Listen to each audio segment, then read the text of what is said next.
Kingdom Message Community untuk minggu ini kita belajar dari firman Tuhan yang disampaikan oleh Pastor Hani Yasaputra minggu kemarin, dan saya menangkap satu pesan yang begitu kuat tentang fruitfulness framework. Ada kerangka kerja untuk kita mengalami hidup yang berbuah lebat, hidup yang semakin berbuah.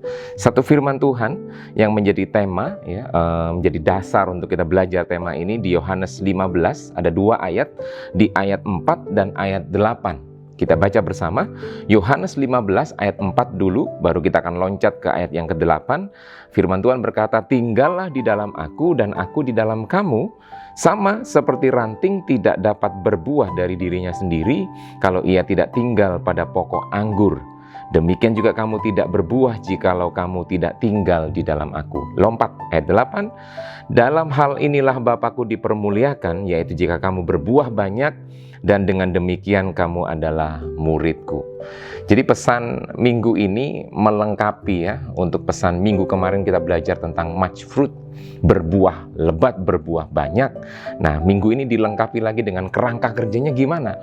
Sehari-hari kita mestinya bagaimana supaya kita mengalami kehidupan yang berbuah lebat itu.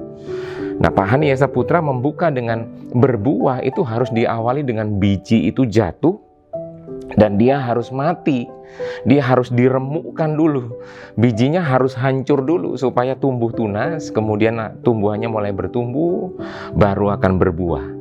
Selama biji mengeraskan dirinya untuk tidak mau hancur di dalam tanah, maka keberbuahan itu tidak akan terjadi. Ini menjadi gambaran bahwa kehidupan kita pun demikian. Waktu kita mau menjadi berbuah lebat, waktu kehidupan kita mau berbuah lebat, maka harus diawali dengan hidup kita itu diremukkan dulu oleh tangan Tuhan. Keegoisan kita, keakuan kita itu diremukkan dulu oleh Tuhan. Maka kita nggak hidup berdasarkan kehendak kita sendiri, tapi kehendak Tuhan terjadi dalam hidup kita. Itu yang membuat kita berbuah lebat, berbuah banyak. Itu adalah yang menjadi dasar sebuah kerangka keberbuahan itu bisa kita alami dalam kehidupan. Selama kita mengeraskan diri kita nggak mau dengar nasihat, kita nggak mau dengar firman Tuhan, kita nggak mau mengubah hidup kita seturut dengan firman Tuhan yang kita dengar, maka Tuhan nggak bisa berbuat apa-apa. Bukan berarti Tuhan nggak berkuasa, nggak. Firman Tuhan yang lain berkata begini, Dia berdiri di depan pintu dan mengetok. Kalau kita buka pintu, Tuhan masuk dan makan bersama-sama kita. Artinya apa? Bahwa Tuhan mengetok pintu. Selama kita mengeraskan hati, kita nggak buka pintu untuk Tuhan bergerak dalam hidup kita, Tuhan nggak bisa dobrak pintunya. Enggak, Tuhan bukan pribadi yang seperti itu. Sebab itu buka hati kita, izinkan Tuhan meremukkan keegoisan, keakuan kita melalui keseharian kita. Kadang kita mengalami hal-hal yang nggak enak buat kita. Itu momen di mana Tuhan sedang meremukkan. Saya ingat bangsa Israel sepanjang perjalanan keluar dari Mesir, di sanalah mereka sedang diremukkan untuk akhirnya mengerti bahwa mereka punya Allah yang hidup, Allah yang membawa mereka keluar dari tanah Mesir. 40 tahun muter-muter di padang gurun karena mereka sedang dimurnikan, dihancurkan oleh Tuhan untuk mereka memahami. Mereka bukan lagi budak, mereka adalah sebuah bangsa yang dibawa keluar oleh Tuhan sendiri dari bangsa Mesir. Ini menjadi gambaran bahwa mari kita pun mengalami kehidupan yang demikian. Beri diri kita diremukkan oleh Tuhan, oleh tangan Tuhan untuk kita mulai hidup berbuah. Sebab waktu manusia jatuh dalam dosa, di Kejadian 3, sebenarnya kutuk itu aktif dalam kehidupan manusia yang jatuh dalam dosa. Makanya ujung orang berdosa adalah maut. Tapi Tuhan menebus kita semuanya dari dosa dan membawa kita pada kehidupan yang berujung hidup kekal. Sehingga kehidupan kita perlu kita hidup dalam Tuhan untuk berkat itu kembali diaktifkan. Kutuk mulai nonaktif dalam hidup kita, mulai ditebus oleh hidup kita, dalam hidup kita ditebus oleh darah Kristus, maka berkat mulai aktif. Nah, kita harus tinggal di dalam Tuhan, seperti ayat yang kita baca tadi. Tinggallah di dalam aku. Izinkan Tuhan itu bergerak melalui kehidupan kita, maka kita akan mengalami kehidupan yang berbuah-buah. Nah, selanjutnya bagaimana? Nah, ini ada 5 framework yang kita harus belajar, kita harus lakukan, kita harus sadari. Itu harus kita lakukan dalam hidup kita. Yang pertama adalah godly character. Ada karakter ilahi yang harus diwujudkan. Kita ini displaynya Allah. Setiap pribadi kita ini displaynya Allah. Artinya bahwa melalui hidup kita, orang bisa merasakan Kristus, orang bisa merasakan pribadi Tuhan melalui kehidupan kita. Makanya godly karakternya mesti keluar. Apa itu godly karakter? Sederhananya buah roh. Ya, Galatia 5 ayat 22 sampai 23 itu isinya 9 buah roh. Satu buah roh tapi kandungannya ada 9 yang itu harus termanifestasi, harus terwujud karena kita display. Mau nggak mau kan begitu.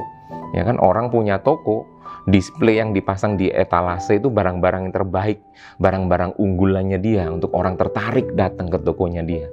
Sama, kita pun mengeluarkan buah roh dalam hidup kita. Kasih, sukacita, damai, sejahtera, kemurahan, kelemah lembutan, kebaikan. Semua kita keluarkan, pengendalian diri. Itu harus diwujudkan melalui kehidupan kita itu. Sehingga orang bisa melihat pribadi Kristus melalui hidup kita. Godly karakter itu fruit display. Ya kan, karakter ilahi sebagai wujud, itu buah-buah kehidupan kita itu harus keluar.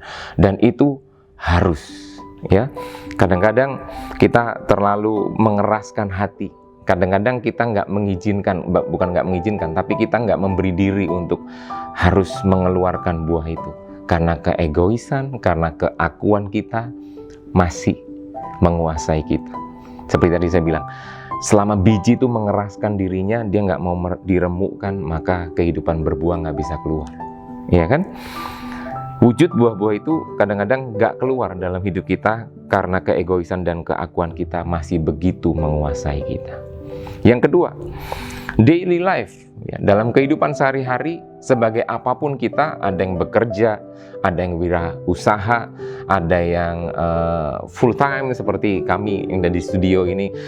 Apapun aktivitas kita, ada yang ibu rumah tangga, semua kita punya aktivitas sehari-hari. Nah, mari kita jadikan daily life kita, aktivitas sehari-hari kita itu sebagai ministry. Artinya apa? Kita lakukan itu dengan kesungguhan kita untuk Tuhan. Supaya Tuhan dipermuliakan melalui apa yang kita kerjakan. Sebagai apapun kita. Kita yang kerja di kantor, ya kan, kita lakukan job desk kita datang ke kantor nggak terlambat dan sebagainya, itu satu motivasi kita menyenangkan hati Tuhan. Jadi kita melakukan semuanya karena pelayanan tidak melulu hal-hal yang kita lakukan di gereja di jam ibadah saja, enggak. Sebenarnya kehidupan kita sehari-hari itulah pelayanan kita kepada Tuhan. Amin. Ya kan? Itu menjadi pelayanan kita sehingga ibu-ibu pun waktu masak, dia masak dengan semangat. Satu, Tuhan disenangkan melalui masakan, kita nyanyi dan sebagainya gitu kan. Keluarga waktu pulang makan, sarapan, sukacita. Itu buah-buah yang mesti keluar. Dan ketika orang melihat keluarga kita nggak cuma sekedar sehat, tapi berlimpah dengan buah. Dan keluarga-keluarga yang lain mulai ngelihat, wih ini keluarga keren banget. Di situ buahnya keluar. Daily life kita, ya kan? Anggaplah apapun yang menjadi keseharian kita itu pelayanan kita kepada Tuhan. Yang ketiga frameworknya adalah manifesting love and kindness. Artinya adalah memanifestasikan perbuatan kasih dan perbuatan baik kita. Lakukan kasih dan kebaikan bukan karena orang lain lebih dulu mengasihi dan berbuat baik kepada kita, enggak. Tapi lakukan itu karena apa? Karena kita terlebih dulu menerima semua itu dari Tuhan. Tuhan mengasihi kita, Tuhan baik kepada kita. Itu yang menjadi dasar untuk kita mengasihi dan melakukan segala yang baik buat orang lain. Sehingga orang nggak perlu merasa, ya aku karena udah baik sama kamu, kamu baik sama saya. Enggak. Orang kan merasa gini, kamu kok tetap baik ya sekalipun aku kayak gitu sama kamu. Iya, why? Karena Tuhan sudah lebih dulu baik kepada kita. Perbuatan baik kita nggak bisa menyelamatkan orang, memang.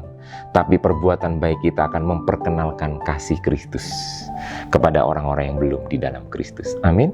Sebab itu lakukan itu. Perbuatan kita yang baik, perbuatan kita yang memuliakan Tuhan.